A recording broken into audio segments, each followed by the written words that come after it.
non però insomma, questa è stata la prova.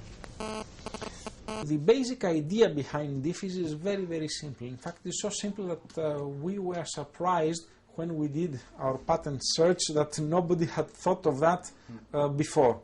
You anchor around the deck a dome, which is like a funnel. So, whatever leaks you have on the wrecks, they flow upwards by gravity.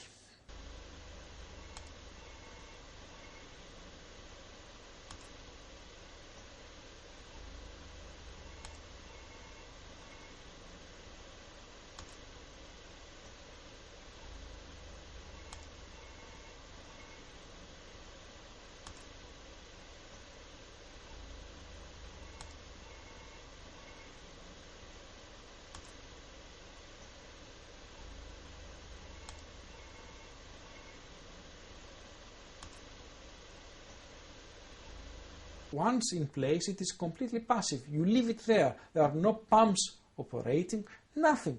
You don't need to have vessels that station on top of the wreck, nothing. Just leave it there. And once in a while you go and empty the buffer bell.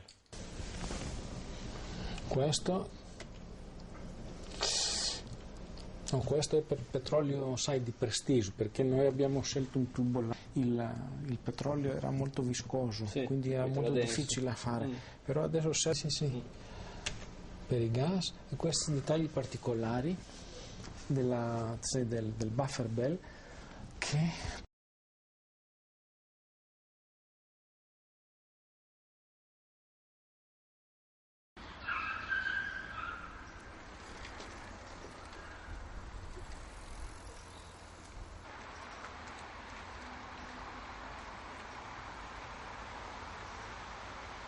The concept itself seemed feasible, although I realized immediately that in very deep waters it would be complex to install such a system. Also, it was not immediately clear if in deep water conditions with strong currents, if the system could work.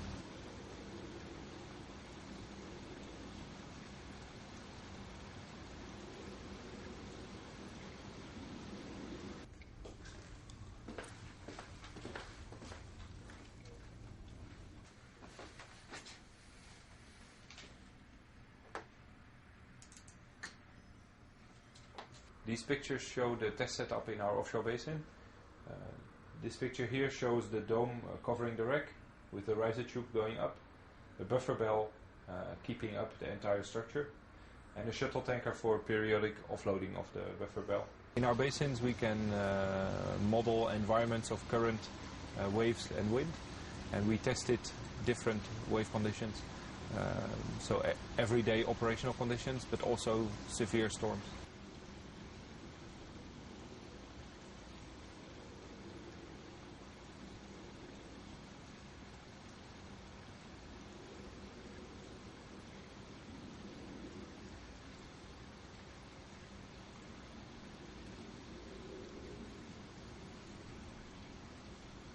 This video shows the unfolding of the dome above the wreck. You can see the model of the wreck here. The dome is still folded and the operation is controlled from the installation vessel, which you can see at the surface. By remote control, the lines here will be released and the lifting bags will pull open the dome. We tested this in still water conditions, but also in different currents to see if the dome would still open correctly in current. Also, we investigated different cases where one or two of the lifting bags were failing, and also in these cases the dome unfolded correctly.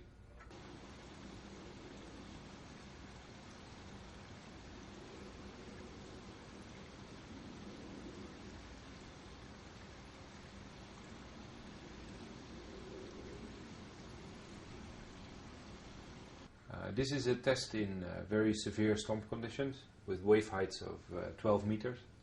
And in this test we measure the motions of the buffer bell, but also the tensions in the mooring lines and in the riser tube. And the results of these tests showed that the motions of the buffer bell were relatively limited, and also the loads in the lines did not exceed their design limit. And this is important because the structure might have to be in place for several years. So it needs to be able to survive any storm that could pass by. Once it's installed, I think it will function very well. The main challenge is installing it.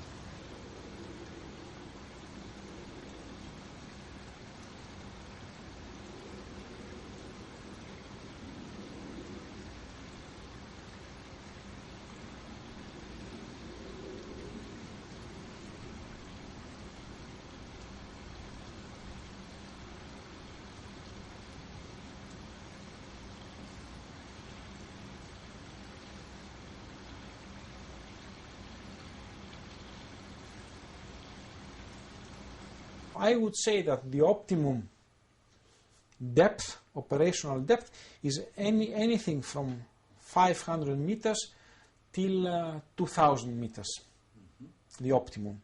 But it's just a matter of cost going towards much deeper depths.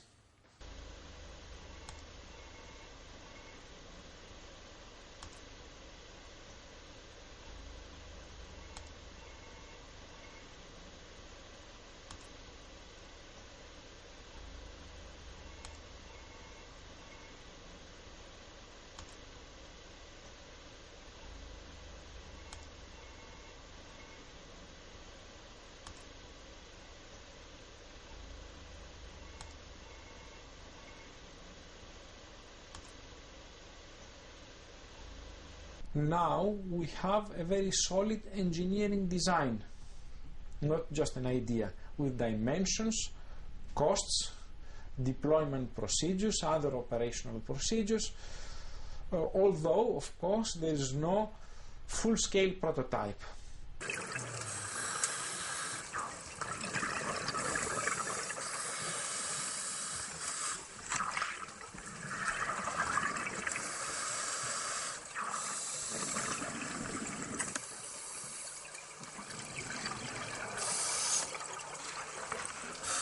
There are thousands of wrecks worldwide, mainly from the two world wars, and it is estimated that the oil trapped in their reservoir, in their tanks, can be anything between 2 million and 20 million tons.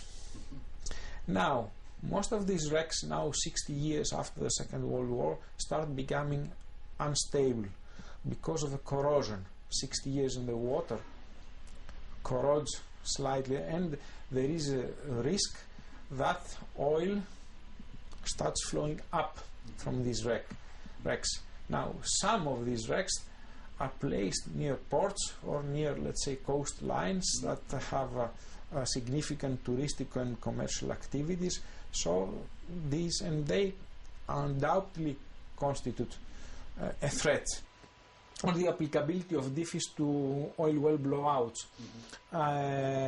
we think after examining the whole situation over the past 2 months, that DFIS would be, perhaps with slight re-engineering or adaptation, would be ideal to deal with the system. Not permanently, but give time, perhaps many months or even years, for, let's say, the experts to intervene and make the permanent solution via the side drillings.